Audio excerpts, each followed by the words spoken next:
itti muudaa deemaa jirra. Oduun keenya jalqabaa oolmaa Tigraayinii Dabaarqa qabamteerti. Dabra Taaboor manni namoota nagaa haleellame jedhamee jira. Kanas isinitti himnaa. Hiiti daa'imman waraanaa bobbaasa jedhamu propagaandaa sobaa ta'uun ibsamee jira. Beelli Tigraay hammaatee jira. Kana isinitti himnaa jalqabarraa. Ittaanee oolmaa Oromiyaa isinitti himnaa. Oolmaa Oromiyaatiin Abiyyi Ameerikaan hanga hin deeggarretti hin araaramuu jedhee jira. Har'aa Mufiriyaat Feeltimaan wajjiniin mari'attee jirti. Kanas isinitti himnaa. Waboon karaa Keeniyaa deebisee cufee jira. Warshaan sukkaaraa qabamee jira. Warshaan sukkaaraa Fincaa jechuudha. Sanarraan sulultaa fi sabbataa dhukaasatu jira. Kanas isinitti himnaa. Abiyyi Eertiraan kutaa waraanaa tokko gara Finfinneetti akka ergitu gaafate jedhama. Egaa oduu keessaa dhageenyanii Piippiin Oromiyaa jidduu waltiddaa hamaan dhalatee jira. Kanas isinitti himnaa. Finfinneetti qawween 600 ol qabamee jira. Kanas isinitti himnaa. Oolmaa addunyaatiin Antooniyoo Guuterees uummanni Itoophiyaa hanga danda'u ol dararamee jira jedhee jira. Kanas isinitti himnaa. Ewuliinaa Ochaa Abiyyi jenoosaaydiidhaan himatamuu qaba jettee jirti. Kanas isinitti himnaa. Kan duraan diroonii ergite amma gargaarsa ergitee jirti. Dubaay yookiin Yuunaayitid Arab Imireetiin Abiyyi ganuun Tigraay gargaarsa ergitee jirti. Kanas isinitti himnaa. Raashaan amma garagartee falli araara jettee jirti. Kanas isinitti himnaa. Hanga dhuma sagantaa keenyatti akka nu wajjiniin turtan abdii godhachaa amma gara oduu jalqabaatti deemna. Oduun keenya jalqabaa Dabaarqe qabamtee jirti. Dabaarqe egaa Gondar kaabaatti argamti. Egaa warri waa baay'eedha kan isaan gochaa jiranii. Warri Tigraay Goojjamii fi Gondarii Walloo dhiifama. Gondarii kaabaa kibbaanii itti bobba'anii weeraraa jiru. Gaafa tokko kibbaan waraana geggeessu, gaafa tokko kaabaan waraana geggeessu. Haala kanaan egaa humnoota Amaaraa hedduu bittinneessati kan isaan jiranii. Kuni egaa waan kaleessa isinitti himaa turre waan har'as ta'e waan borus godhanidha. Gama kaleessaa gara Dabra Taaboriin waraana geggeessaa turanii. Waraana geggeessaa turanii achiin booda waraanni kuni gama har'a immoo gara Dabaarqitti jedhamee jira. Gara Dabaarqitti ce'ee jira jedhamee jira. Kanaanii har'a Dabaarqe qabanne jedhanii sirbaa oolanii jiru. Dabra Taaboor kaleessa qabanne jedhanii ture. Amma Dabra Taaborii alaala yoo isaan teessisanii namoota gaafa mari'achiisanii namoonnis waan garaagaraa gaafa dubbatanii namoonni nuti kana dura akkasitti nu miidhanii ture akkasitti kana fidaa nu jedhanii bakka isin nu dhuftanii nuti immoo isin eegaa turre jedhanii har'a namoonni waan baay'ee dubbachaati kan isaan turanii. Gama biraatiin otoo akkasiin jiru har'a ergaa kuni ergaa Dabaarqe qabamteen booda Dabra Taaboritti meeshaa waraanaa guddaa dhukaasanii sanaanii namoonni nagaa keessa jiraatanii rukutamee namni 5 ajjeefamee jira jedhanii jiru. Egaa kuni hagam akka dhugaa ta'e hin beekamu. Amma bilisiginnaa amanuun baay'ee rakkisaa ta'ee jira. Waan hundumaa yoo lolaaf waan gaggeessanii fi duraan dursee Dabaarqee Dabra Taaboor dhiifama. Dabra Taaboor erga qabamtee turtee jirti. Dabra Taaboor erga qabamteen booda har'a Dabra Taaboor akkas taate jechuun maaliif akkamittis immoo iddoo isaanitti arganii kana jedhan. Dabra Taaboor erga qabamtee guyyaa bubbulee jira. Yeroo sana kan ittiin dhukaasin amma eessaa itti dhukaasa. Gama biraatiin naannoon sun manni suni Dabra Taaboor hin jiru. Warri jedhan baay'eetu jira. Manicha garuu waan garagaraatu dubbatamaa jira. Manicha keessaa warri liyyuu haayilii kuni liyyuu haayiliin Amaaraa itti dheesse jennaani achitti isaan waan dheessaniif isatti dhukaasan warri jedhan jiru.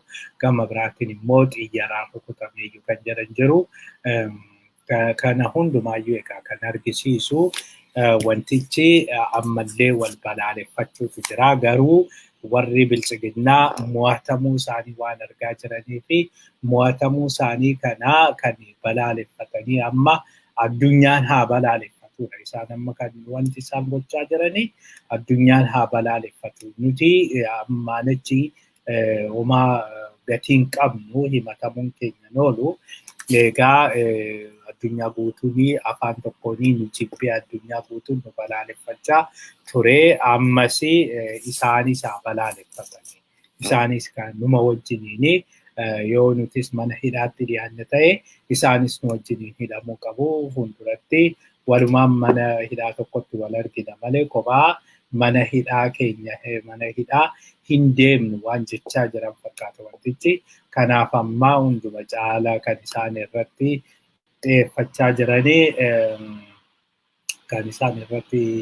xiyyeeffachaa jiranii amma wal jibbisiisuu international community biratti maqaa walii yakkuu uummata biyyattii biratti maqaa walii yakkuu kanaan itti deemaa jiru.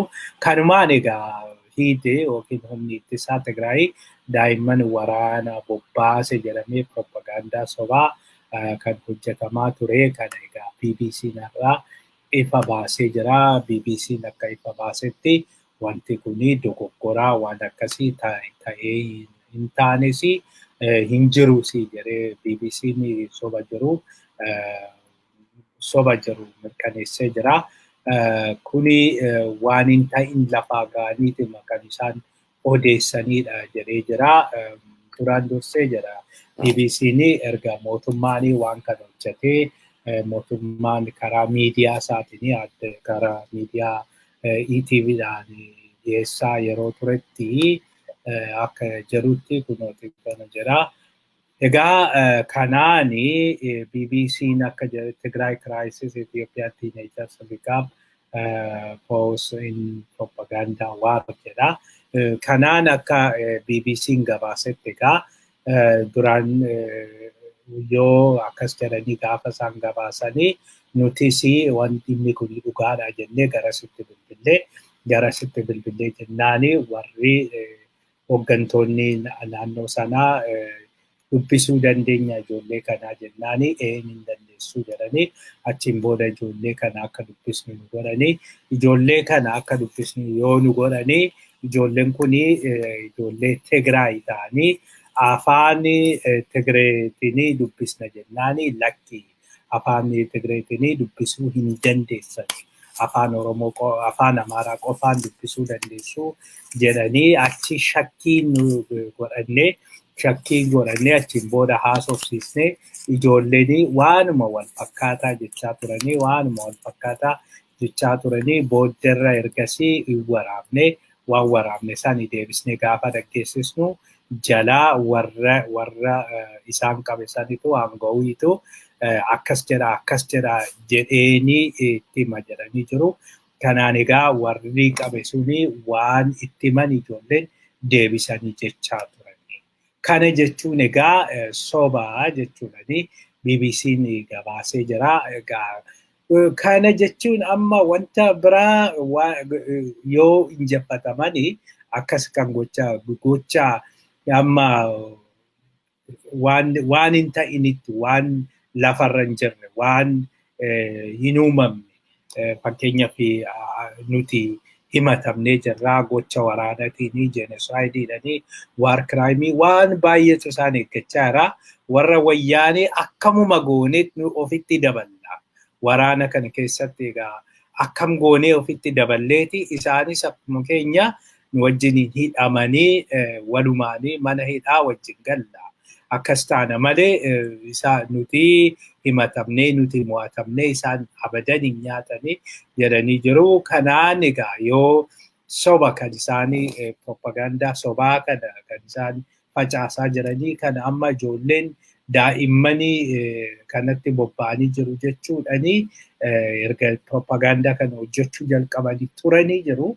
Garuu namni dhaga'eef hin jiru. Kunoo international meediyaan nun dhaga'an international meediyaan waan nuti jennu hin gabaasanii jedhu. International meediyaan dhugaa barbaada, dhugaa sana gabaasaa, akkasitti sobaa akkam godheet international meediyaan isaanii gabaasa. Moo international meediyaanis akkuma isaanii wajjiniin akka sobu kan isaan barbaadan. Kana jechuun ani yoon sobduu ta'ee na wajjiniin hundi keessanuu sobduu ta'a jechuudha. Abiyyi akkasitti jira actually kan inni hojjechaa jiru. Kanaan egaa waan hedduun isaanii waan halleen isaanii saaxilamaa jira. Kanuma wajjiniin beelli Tigraay hammaatee jira. Beelli kuni maayyuu gara Maqaleettis ga'ee jira jedhamee jira. Maqalee keessa namoonni hedduun baay'ee miidhamaa jiru jedhamee jira. Gara baadiyyaattis akkasuma miidhaa guddaatu gahaa jira jedhamee jira. Gargaarsi akka barbaadametti gahaa hin jiru. Guyyaatti konkolaataa 100 olii darbuu qaba jedhamee kan ture. Guyyaatti konkolaataan 100 olii miti. Amma konkolaataa 40 qofaa sakattaanii dabarsuu danda'an jedhanii jiru. Isaan kan isaan jedhanii konkolaataa 100 kan hin geenye konkolaataa 40 qofaa waan ittiin sakattaanu maashiniin ittiin sakattaanu gahaan waan hin jirreef inni aga bitamee galutti jedhanii jiru. Egaa inni waggaa tokko waggaa lama akka fudhatu beeknu bitamee galuudha fi duraan dursee akkasitti waan internationally inni jiru amma United Nations yoo shakkanii United Nations shakkanii eenyu akka amanan nu galuu dide.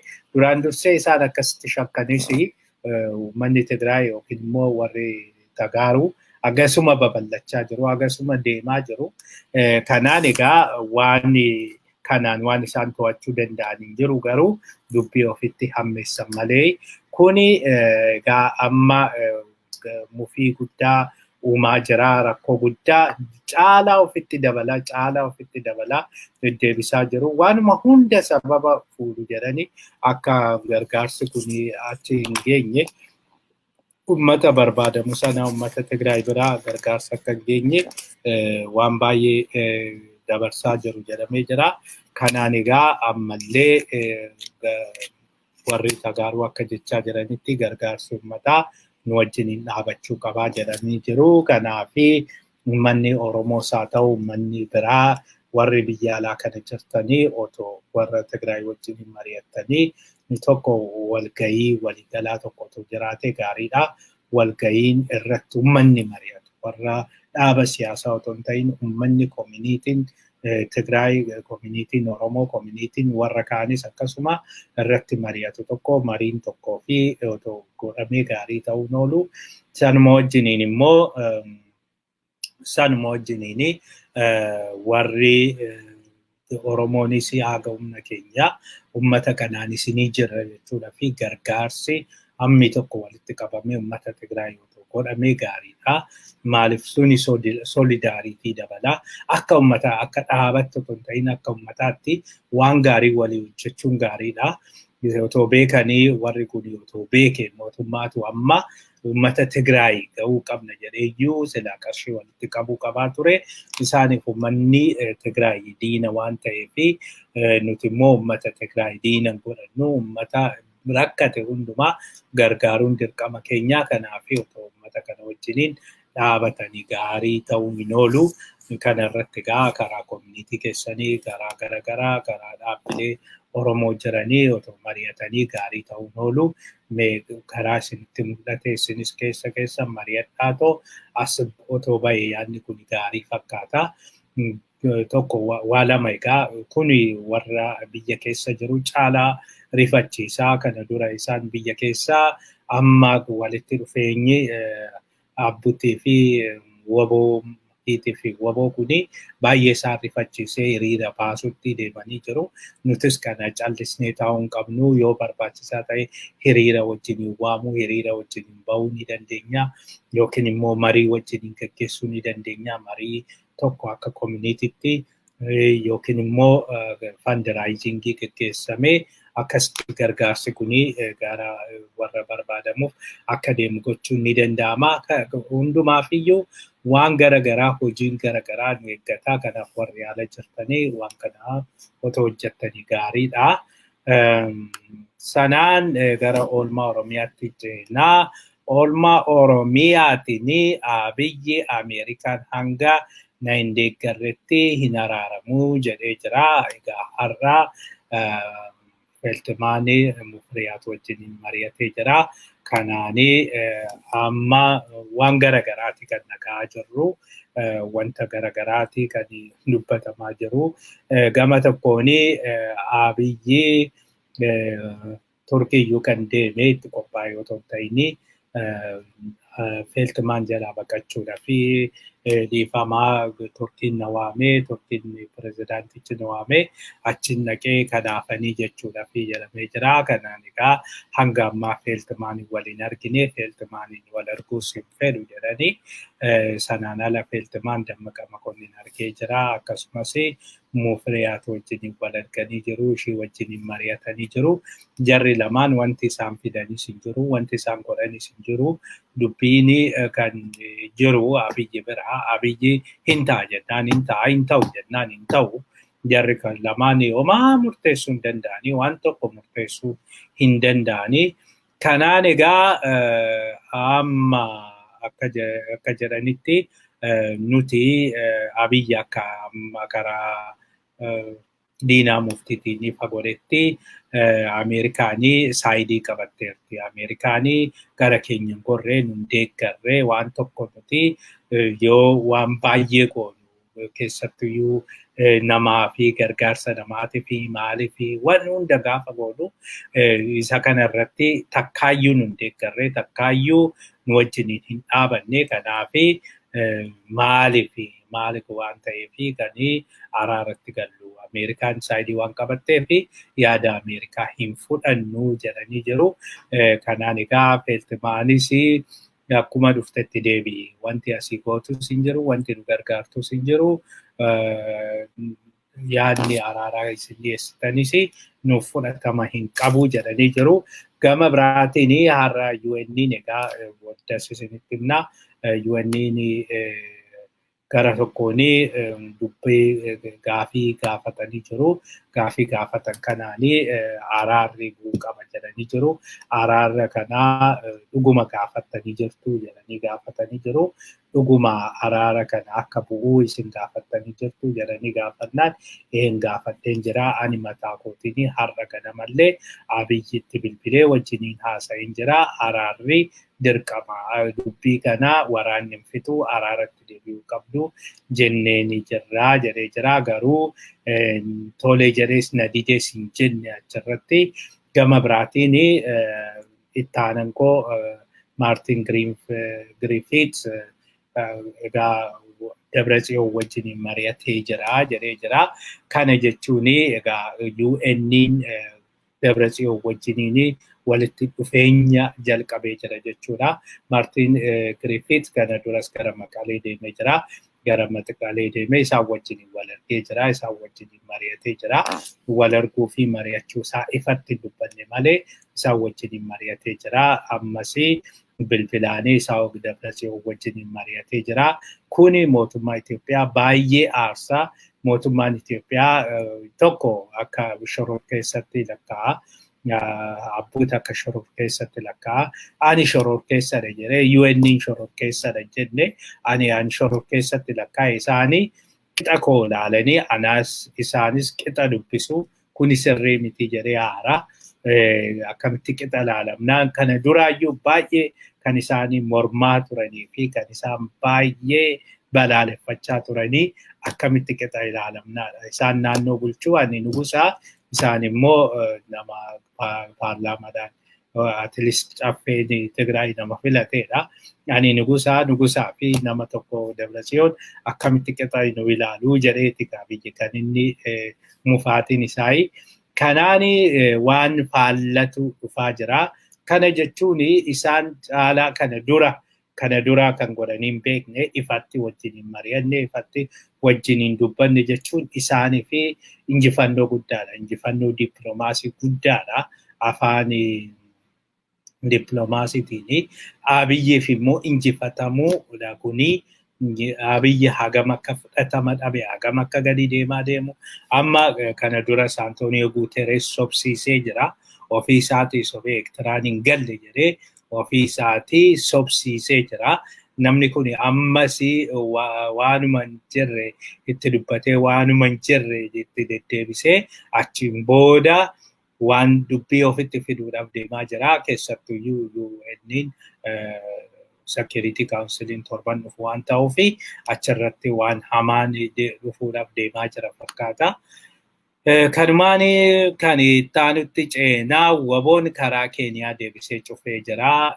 Waboon egaa kanaan biraavoo jennaa. Waboon kana duraa karaa Boorana keessatti karaa cufee jira. Karaa sana erga cufeen booda kaleessa warri loltuu Abiyyi loltuu hedduu naannoo isaaniitti humna tokko achitti erguudhanii achiin booda karaa sana cufsiisee jira. Ammas waboon karaa sana deebisee cufee jira. Kanaanii loltuu sanittis karaan cufamee jira jedhamee jira. Karaan suni amma karaan suni ittiin deemuun achiin bobba'uun baay'ee rakkisaa akka ta'e asumaan uummanni keenya isinitti himuu barbaannaa. Karaan suni karaa kaafool gootanii karaan suni karaa to'annoo jala waan jiruuf jechuudha. Kanaafi haala eeggattanii banamuun isaa akka ifa ta'utti akka karaa sana hin deemne isin gorsinaa. Kanaan egaa karaan baay'een cuccufamuudhaaf deemaa jiru. Karaa Wallagga dhiyaa guutumatti cufamee jira. Ammas karaan gara Wallaggaa deemu gara Naqamtee kan deemu karaa har'aa waboonii sochii guddaa gochaa jira. Shawaa dhiyaa keessattuyyuu akka keessaan nu dhaqqabetti naannoo Geedoo, Midaaqany akkasuma gara Callemoo asiinis gara Adaa Bargaa kanaa Shawaa Kaabaa keessas akkasuma iddoo baay'eetti sochii gochaa jira jedhamee jira. Kanaanii loltuun Abiyyi egaa baay'ee rifaatuun itti dhaga'amee jira. Kanaanii karaan baay'een cufamuuf deemaa jira fakkaata. Karaan ammatti banaa ta'ee fi amansiisaa ta'e karaa bahaatii fi karaa kaabaa qofaadha. Karaa Sandaafaa karaa sana qofaadha. Karaan Jibuutiidhaa dhufus ammatti rakkoon hin jiru. Fuulduratti garuu innis cufamuun isaa akka hin oolle kan dubbatamaa jiru. Kanaan warshaan waboon kana caala deebisee warshaa sukkaaraa Fincaa qabatee jira. Warshaan sukkaaraa Fincaa egaa sukkaara yoo xinnaatee parsantii 20 kan biyyattii sanii ta'u kan oomishu warshaa kanaa. Sanaan alas itaanoolii kan jalqabaa achitti kan inni oomishamu. Itaanooliin kun egaa kan boba'aatti makamee boba'aa keessaa parsantiin 10 biyyattii sanitti itaanooliidha. Itaanooliin kun boba'aatti makamee achiin booda kan gurguramudha. Kanaanii biyyattiin baasii guddaa hir'ataa ture. Amma garuu suni hafee jira. Ammaan achi itaanooliin boba'aatti naqamuu hin jiru jechuudha. Kanaanii gatiin boba'aa baay'ee dabala. Duraan dursee kan inni waan hin jirree fi boba'aan biyya alaatti waan galuuf karaa kun parsantiin 10 boba'aa irraa cite jechuun boba'aan amma parsantii 10 dabala jechuudha. Parsantii 10 dabala jechuun immoo boba'aan dabaluun waan hunda akka dabalu gochaa jira. Sanarraan hir'inni doolaarii baay'ee muudachaa jira. Qarshiin hin jiru. Foreign exchange biyyattiin egaa hudhee qabee jira. Kanarraa kan ka'e amma waan tokkoyyuu wanti uummanni jireenyu biyyattii uummatatti hammaachuuf deemaa jira kana caalaa. Kanaan egaa uummanni hin ka'u taananii uummanni akkasumatti otoo laallu duudhaaf deemaa jira jechuudha. Kanumaan egaa sochiin waboo kun baay'ee amansiisaa ta'aa jira. Akka dhageenyutti hagam akka dhugaa ta'e hin beekne. Garuu odeeffannoo karaa nama beeknaa achi nu bilbilanii jedhanii tokkoon akka dhageenyetti galgala kanaa dhukaasni sulultaa kaleessa ture jedhama. Kaleessa halkanii sulultaa keessa dhukaasa hamaatu ture jedhanii jiru. Har'ammoo sabbataatti dhukaasa hamaatu jira. Maal akka ta'e hin beeknu garuu shakkiin jiru. Woboonni garuu hin oolle ijoollee woboo dhokatanii faa magaalota akka sabbataa akka buraayyuu akka sulultaa magaalota naannoo finfinnee jiran keessa galanii jiru. Kanaan achi keessatti cimaa jabaachaa akka dhufanidha kan himamaa jiru jedhamee jira. Kanaan egaa Abiyyi nafseen itti galtee jirti. Abiyyi nafseen itti galtee jirti. Hunda caala naannoo kanatti socho'uun kun woboonni naannoo sabbataa, sulultaa, naannoo asiinis galaan magaalota Oromiyaa naannoo sana jiranitti baay'achuun isaa akkasumas magaalota naannoo kana jiranii baay'een isaanii egaa kana dura to'annoo isaa jala jiru.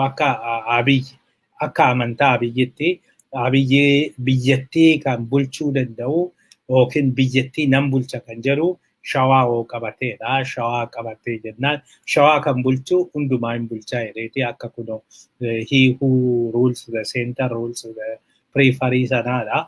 Kanaan nama anaa waan biraa na dhiisaa waan biraa dhimma isaati anaaf Shawaa qofa amansiisaa naa godhaa jedhee jira.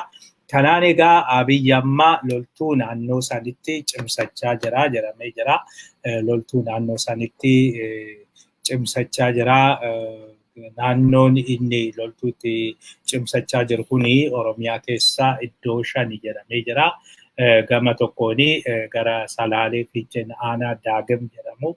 Aanaa Daagim jedhamu sana keessatti lafa hektaara 5 fudhatee achirratti Riippaabilikaan Gaardii ijaarratee jira jedhamee jira.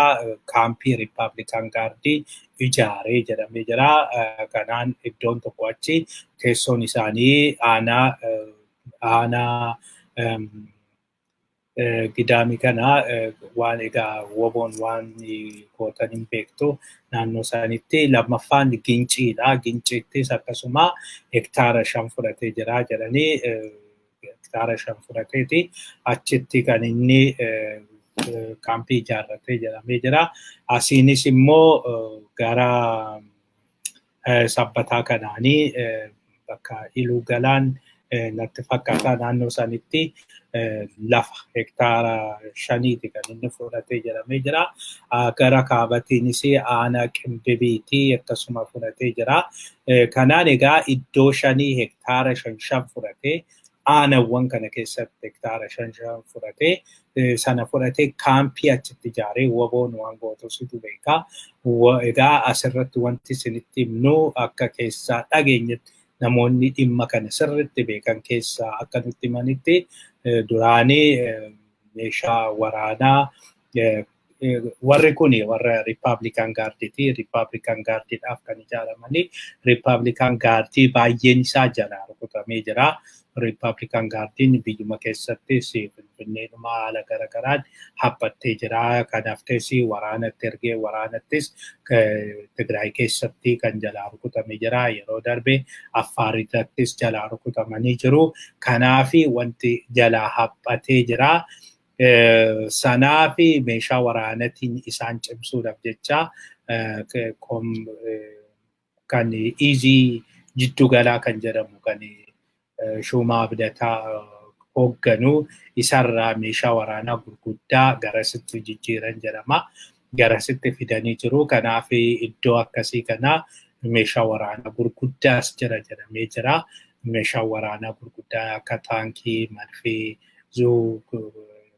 23 kana baay'inaan qabaachuun ollee kun baay'inaan naannoo sana akka jiru amanna jedhaniitiin itti himanii sanaan ala inni kun waan rakkisaa ta'ee fi Abiyyi Eertiraarraa akka kutaa waraanaa tokko yoo xinnaate loltuu 5,000 olii akka naannoo Finfinneetti ergamuu gaafatee jira. Kanaan egaa yoo xinnaate loltuu 5,000 aga 10,000 Eertiraan kennuufiin ooltu. Eertiraan kana kan gootu qarshii guddaan kaffalameefiti. Qarshii guddaan akka namoota kanaaf kaffalamuu fi loltuu kana Eertiraadhaa fi loltoota kanaafis qarshiin kaffaltiin gaanii godhamee fi achiin booda gara biyya keessa galanii naannoo Finfinnee kana eegumsa gahaa akka godhanii jedhamee murtaa'ee jira jedhu. Kanaaf Abiyyi bira deemee Isaayyaasin mari'atee Isaayyaas eeyyamee jira jedhu. Loltoonni kun akkamitti akka dhufan beekamu. Gara tokkoon xiyyaraanis dhufuu danda'u jedhama. Gama biraatiin amma lolta akka kana dura isinitti himnee jennee gara loltoonni Abiyyi loltoonni Amaaraa naannoo Walqaayitii gaafa ba'anii Daashaa Humaraadhaa gaafa ba'anii warri Eritiriyaa karaa sana keessa hin galu jedhamee yaadamaa ture. Kanaani warri Eritiriyaa achiin akka galanii amma galuu jalqabanii jiru jedhamee jira. Baay'inaan akka galan eegamaa ture. Amma baay'inaan akka galaa jiranidha. Karaa Humaraa sana biyya keessa baay'inaan akka galaa jiranii kan ragaan nuti arganne. Kanaafiyyuu otoo karaan Gondarii fi Goojjam kun hin citiin karaa sanis galchuu danda'u. Karaa sanaan fidanii galchuu ni danda'u. Konkolaataadhaan xiyyaraanis galchuun isaaniif salphaadha. Hunda caala garuu kan ta'uu danda'u xiyyaraan galchuu danda'u jedhameeti karaa kana hundaa hanga oofanii garuu loltoonni Eritiriyaa hedduun akka galanidha kan dubbatamaa jiru. Akka kan murtaa'e kan nutti himame. Kanaaf egaa warri naannoo sana jirtanii of eeggannoo godhaa. Tarsiimoo keessanis akkasitti baasadhaa. Tarsiimoon isin baasattanii iddoo akkasii iddoo isinitti himnee jirra iddoo isaan jiranii lammaffaa waan jiru egaa hundumaa kun akkas dhiyeessaa jirra. Gama biraatiin PP Oromiyaa fi PP Oromiyaa jidduutti waltiddaa hamaan uumamee jira jedhamee jira. PP Oromiyaa jidduutti waltiddaan kan uumame waltiddaan kun kan inni dhalate eenyutu Wallagga deemaa eenyu Finfinneetti hafaa. Eenyutu Arsii Baalee deemaa eenyu Gujii deemaa kan jedhu kanaanii jedhamee jira. Egaa warri PP keessattuyyuu warri koree jiddu galaa jiranii deemanii uummata akka tasgabbeessanii keessattuyyuu taatqoo propagaandaa kan jedhamu tokko maqaa haaraa baasanii hidhatanii propagaandaa gaggeessuu isaan egaa akka nuun jedhanitti waa kuni kolfaa turre garuu amma dhuguma jedhamee jira wanti suni waan akkasiisan Abiyyi mataa isaatiin isatu gadi dabarse jedhamee jira. Kallattii Abiyyi kenne jedhameeti kan dubbatamu. Hidhatanii propagaandaa jedhamu kuni namni waltajjii gaggeessu suni meeshaa waraanaa qawwee hidhateeti waltajjii irra bahee achiin booda haasawaa godhaa. Yoo mari'achiisus qawwee achumaaf dura godheeti haasawaa godhaa. Kana jechuun sodaachisuudha. Qawwee sana nan qabaanis qabsaadhaanis waan barbaadin godhaa jedha. Lammaffaa uummatas akkasuma teeraraayiz gochuudha. Militarize gochuudha. Akkasitti akka argisiisanidha kan barbaadame. Amma waldhabbiin kan uumame warri Shawaa Dhihaa Wallagga Arfaniyyuu godina Wallagga Arfaniyyuu Shawaa Dhihaa Shawaa Kaabaa Gujii lamaan akkasumas Booranatti warri ramadame hin deemnu nuti achi deemnee dhiyaanaa waboo ta'uu hin barbaannu. Waboon tarkaanfii nurratti fudhata. Kanaafiyyuu waboo barbaadee Abiyyi adeemu malee nuti ofii keenya hin deemnu jedhanii didanii jiru. Warri kun garuu kana diduu jechuun diduudha, ajaja dhaabaa diduudha, ajaja hoogganaa keessanii diduudha. Kanaafiyyuu ofirratti murteessaa jedhanii sodaachisaa jedhanii jiru. Warri kun waan barbaadan fiduu dandeessu. Nuti achi deemnee lubbuu keenya dhabuu hin barbaannu. Namni meeqaa gaagaamee meeqa baqatee amma akka dhagaa jirutti Wallagga Arfan iyyuu bulchitoonni godinaa hedduun isaanii baqatanii Finfinnee akka jiranidha kan nageenye. Warra dhiyaa kanas akkasuma Shawaa dhiyaatii fi Shawaa kaabarraayi Gujii lamaan irraas akkasuma iddoo baay'eedha. Hundumtuu iyyuu baqatanii gara Finfinnee galaa jiru. Warri immoo sadarkaa federaalarra jiranii warri carraa qabanii gara biyya alaatti bahuu fi ijoollee isaanii fa'aa gara biyya alaatti ergachaa jiru. Baay'een isaanii egaa warri aangoo qabna jedhan biyya keessaa ijoollee isaanii bara 2016 fi 17 gara biyya alaatti baasaa turanii yeroo jeequmsa akkas tammaatee dhufe sanii mootummichi tasa kufuu danda'a jechuudhanii akka biyya alaatti ergaa turanii ammas akkasuma gochuudhaaf deemaa akka jiranidha. Kan nagaame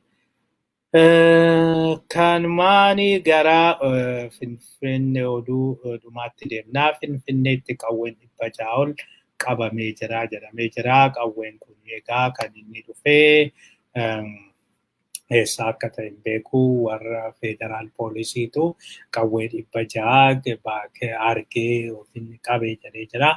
Akka inni jedhutti egaa tasaa miti mana murtiitirraa ajaja baaseen manni murtii mana namootaa sakatta'inaan jedhee ajaja mana murtiitiin sakatta'een qawwee kana argee jedhee jira. Kanan immoo dhaga'ee tokko nuti hordofaa turre lammaffaa uummanni naannoosii nu eeree jira. Eeruu uummatarraa arganneeni akkasumas hordoffii nuti gaggeessineen jedhee jira. Kun egaa dhugaa hin fakkaatu. Namootuma isaan shakkanii sobanii shakkanii achiin booda qawween argame jedhanii namoota baay'ee dararuu fi namootuma shakkan ofii isaaniitiin mana isaanii kaa'anii achiin booda qawweetu mana isaatii argame. Kanaaf faayidamuu waggaa meeqaa qawwee eeyyama hin qabne maali jechuudhanii nama waan miidhuudhaaf deeman fakkaata malee wantichi dhugaa hin fakkaatu jedhu. Yoo dhugaa ta'e jedhee qawween 600 qawwee guddaadha. Qawwee 600 qabanii jennaan kan hin qabamin 60 jira jechuudha. Kanaan namoonni dhugaadhas sobas hin jennu jechaa jiru. Kanumaan gara oduu addunyaatti deemnaa. Oduu addunyaatiin Antooniyoo Guuterees uummanni Itoophiyaa hanga danda'u olii dararamaa jira jedhee jira. Egaa akka dubbatetti Antooniyoo Guuterees dhimma Itoophiyaa fi dhimma Afgaanistaan irratti yaada kennee jira. Keessattuu dhimma Itoophiyaa irratti baay'ee gaddeeti kan inni dubbachaa ture. Gadduus qabaa. Yeroo baay'ee gaafatee jira. Addunyaa guutuun we are concerned, deeply concerned jechaa turanii waan kuni karaa nagaatiin haa xumuramu jedhanii waan baay'ee gaafachaa turanii ammallee dubbiin kuni karaa nagaatiin xumuramu. Yeroo tokko Abiyyi karaa nagaatiin nan xumura jedhee ture. Ergasii dhimmi araaraa already amma teebiliirra hin jiru. Yeroo duraa sanee yeroo Tigraayitti mo'ataman sanii Ameerikaan keessa jirti. Ameerikaatu gargaarsa kana godhee haala kanaanii erga jalaa rukutanii agasitti nuti araara jechuu qabnaa. Keessattuyyuu dhukaasa gamtokkee jechaa turanii dhukaasa gamtokkee geggeessinee jirra. Dhukaasa gamtokkee kanaanii jennee yeroo haa bitannu yeroo haa argannu jedhanii ture. Akkasiin egaa dhukaasa gamtokkee erga jedhaniin booda amma loltuu leenjifachaa jiru. Loltuu leenjifate kana baasachaa jira. Keessattuyyuu yeroo gabaabaa keessatti namni hunduu gara waraanaa haa deemu erga jedheen booda Abiyyi amma kan duraanii araara jedhu sanii dhimma araara jedhu sanii teebiliirra kaasee jira. Amma akkuma kunoo har'aa feeltimaanitti qurxii isaa yookiin immoo dhuma isaa itti himanitti feeltimaaniin nuti hin araaramnu Maaliif Ameerikaanii nun deeggarre juuntaa deeggartee Ameerikaaniyyuu juuntaadha. Kanaafiyyuu nuti warra Tigraay wajjiniin hin araaramnu jedhanii jiru. Antooniyoo Guutereezis har'a ganama Abiyyi haasofsiiseen jedhee jira. Garuu Abiyyi waan kanaa fi deebii hin kennine haasofsiises hin jenne. Kana jechuun tuffachaa jira. Warra dhiyaa baay'ee tuffachaa jira. Warra dhiyaa haala amma tuffachaa jiru kanaan egaa dhuguma inni waan kanatti namanaa, inni waan kana hin raawwataa jedhamee hin yaadamu. Sanaan egaa UN'n wajjin rakkachaa jira. Torban keessaa UN Security Councilin hin ta'a jedhamee jira. UN Security Councilin akka durii waan harka irra qabuun fakkaatu. Amma hundumtuyyuu Abiyyi akka balaa ta'ee fi balaa baatee akka deemu hundumtuyyuu amanee jira. Duraan Chaayinaa fi Raashatu irraa dhorkaa ture. Har'a Raashanii oduu taannee isinitti himna. Raashanis falli waan kanaa araara qofa jettee jirti. Sanaan alas Chaayinaan kaleessa gargaarsa dhorkattee jirti. Chaayinaanis fuula irraa garagalfattee jirti. Kanaan waan tokko tarkaanfii tokko akka irratti fudhatamu waan murteessan fakkaata. Maal akka ta'e hin beeknu malee. Kanaan Antooniyoo Guutereez egaa waan mandura isinitti himee warra Tigraay wajjiniinis mari'atanii jiru. UN kana recognize godhe jechuudha. Warri Tigraay keessattuyyuu abbuut legitimate force, legitimate party. Terrorist isa jedhamu kuni hin hojjetu jechuudha. Already Abiyyi jalaa bishaan dhugee jira. Waan kuni akka fudhatanis wanti isaan godhan hin jiru. Kanaaf amma waan kuni waan bishaan dhugeef jalaayi waan isaan ammaanichi carraan isaan qabani araaramuu qofaadha. Garuu araarri suni waan danda'amu miti. Seenaa biyyattii sanaattis political culturein biyyattii sanaa, seenaan siyaasaa biyyattii sanaa yoo wal balleessine malee giruun keenya. Zero sum gameidha kan isaan taphatanii yoo tokko du'e malee tokko jiraachuu hin danda'u jechuutti amanu. Kanaafi Abiyyi yoo wayyaaniin badde qofa nuti nagaa argannaa jedha. Wayyaaniinis Abiyyi yoo bade qofaadha nuti kan nagaa argannu jedhu. Haala kanan compromisationiin hin jiru. Compromises gochuu hin danda'anii ilaalcha garagaraas qabu. Abiyyi farra ummataati. Abiyyi farra federaalizimiiti. Dhugaa dubbachuu fi miidhaa hamma fe'anis geggeessanii akka dhaabaatti akka sagantaa siyaasatti abbuutu yookiin wayyaaniin farra federaalizimii miti. Farra sabaaf sablammii miti. Kuni walitti araaramuu hin danda'u ilaalchi kuni. Ilaalchi kuni hanga walitti araaramuu hin dandeenyetti egaa wajjin ta'anii mari'achuun baay'ee ulfaataa. Sanaan alas rakkoon biraa kan uumamuu danda'u waraanichi kuniyyuu yoo dhaabbatee wajjin mari'atanii yoo mootummaa waliin hundeessina jedhanii hundumaa hirmaachisanii mootummaanis hundaa'u. Warri kuni yakka waraanaa raawwatanii jiru. Yakki waraanaa kuni irraa hin hafu. Abiyyii fi fakkaattota isaa jala fiigdonni isaanii hundi waan himatamanii fi kunis yaaddoo guddaa itti uumee jira.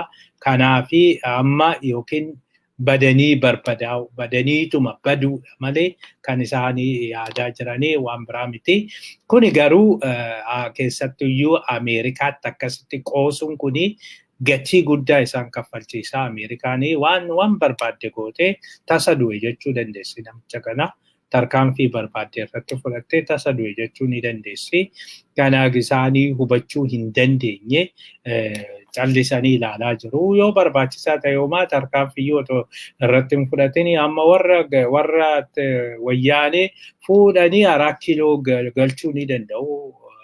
Warra wayyaanis akkasumas waboos warra kaanis walitti qabanii Finfinnee galchuu ni danda'u. Suni isaanii badii guddaadha. Maal warri amma Abiyyi miti Abiyyi ofii badeera. Badee wajjiniin badeera. Warri oliis Abiyyi wajjiniin badanii jiru. Kanaafi fuulduratti kan isaan eeggatu hundi isaaniiyyuu mana murtiitti dhiyaatanii cubbuu isaanii sana yakka isaanii sana itti gaafatamuu qofaadha.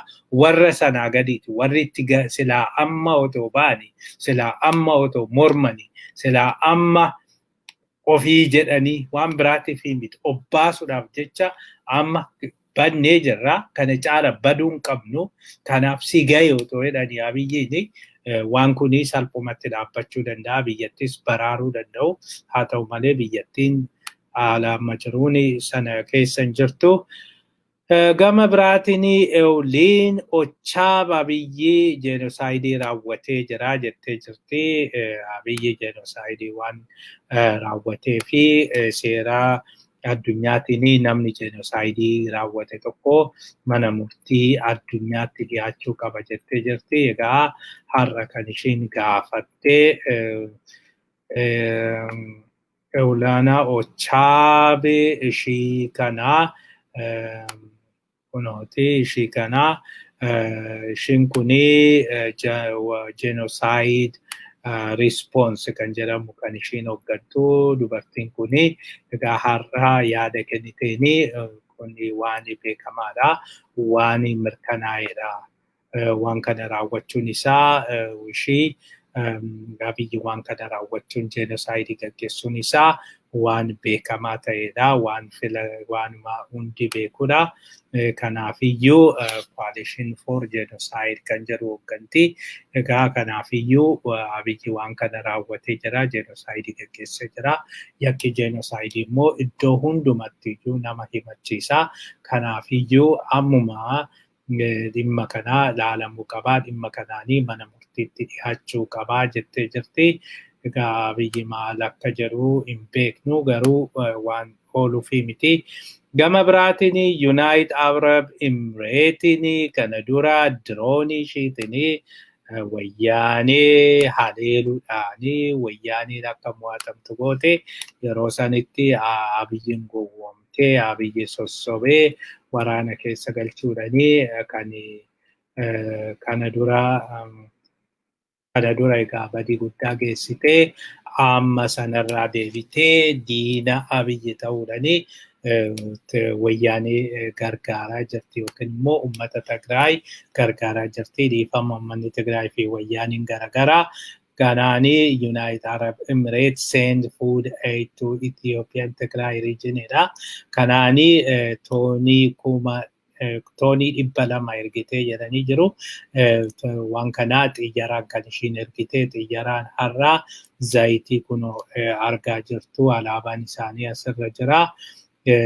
Kana Maqaleetti ergitee jirti akka gaazexaan kun jedhutti kana jechuun Abiyyi gargaarsi akka uummata Tigraay gahu hin barbaadanii lammaffaa biyyoota gargaarsa kana geessanis komachaati kan isaan jiranii sana wajjiniin egaa naannoo Amaaratis uummanni buqqa'ee jira naannoo Amaaratis kan buqqa'ee fi gahuu qabdu jedhanii isaan qofa laaltuu isaan qofaa fi loogiin keessanii jedhanii jiru. Haa ta'u malee Ameerikaan naannoo Amaaratis warra buqqa'an nan gargaara jettee jirti.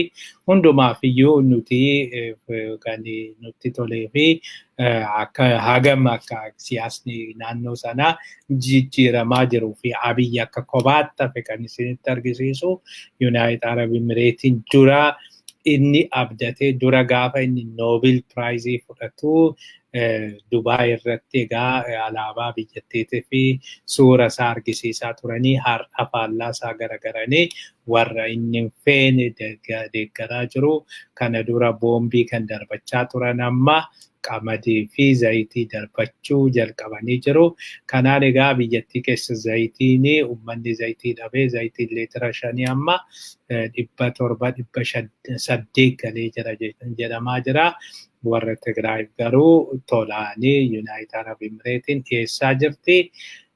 Kanaan egaa oduu itti aanutti deemnaa Raashaanii fallii araarama qofa jettee jirti. Raashaanis Abiyyirraa garagaruu ishiiti kan kun nutti agarsiisu. Raashaan har'a karaa Foreign Affairs isaaniitiin Ministeera of Foreign Affairs Raashaa Sergey Lavrov akka jedhetti rakkoo Itoophiyaa kan furuu danda'u marii qofaadha. Mariin geggeeffamuu qaba. Mariin kun geggeeffamu taananii rakkoon kun ittuma hammaachaa deema. Akkasumatti itti fufeennaani rakkoo guddaatu Abiyyi qunnamuudhaaf deema. Kanaafiyyuu fallii araara qofa jettee jirti. Kanaan egaa Abiyyiin naga'u malee hundumatuyyuu araara jedhanii inni araara iddoon qabu namni egaa nama amantiitii ofiin jedhu tokko hagasitti araara jibbee araara waan jedhamu jiru araaramuu hin barbaannu hagam balleessee baafachiisutti ani boqonnaa hin argadhu jedhee waan amanuufi kanaafi araara sanatti nama nu fakkaata malee hundumtuyyutti ka'ee jira. Hundumaafiyyuu dhimma kanaa meegaa torban dhufu ilaallaa torban dhufu UN Security Council taa'aa achirratti ejjennoo Raashaa fi Chaayinaa ilaallaa achiin booda isaan deeggaranii jennaani dubbiin dhumaati jira otoo kana beekanuu kan isaanii ammallee araara Ameerikaan kan itti deddeebitee yaaddofne jettee hanga balbala dhattee kadhaa miti waan dhaban hin qabani waan irraa argatanis hin qabani biyyattii sanarraa. Inni guddaan kan Ameerikaan achitti deddeebituu fi Itoophiyaa irraa faayidaa addaa argattee miti yookiin faayidaa addaas qabaattee miti. Nu ergachuu fi kan jedhanii eessattuu isaan hin ergattu. Nama ergattu guute Ameerikaan kan ergattu hedduutu jira. Kanaafi ergamuu miti amma ergamuu miti rakkoon ergachuu otoo hin ta'in inni guddaan kan isaan achitti silaa deemanii fi waan biraatiif otoo hin ta'in biyya araara fi nageenya buusuudhaaf rakkoon kun akka furmaata argachuu godhuudhaaf namummaatu isaan geessee isaan kana hubachuuf hin dandeenye isaanii. Egaa kanaaf kun immoo gatii kaffalchiisa. Maaliif kadhatanii dadhabnaan tarkaanfii mataa ofii fudhachuun isaanii oolu.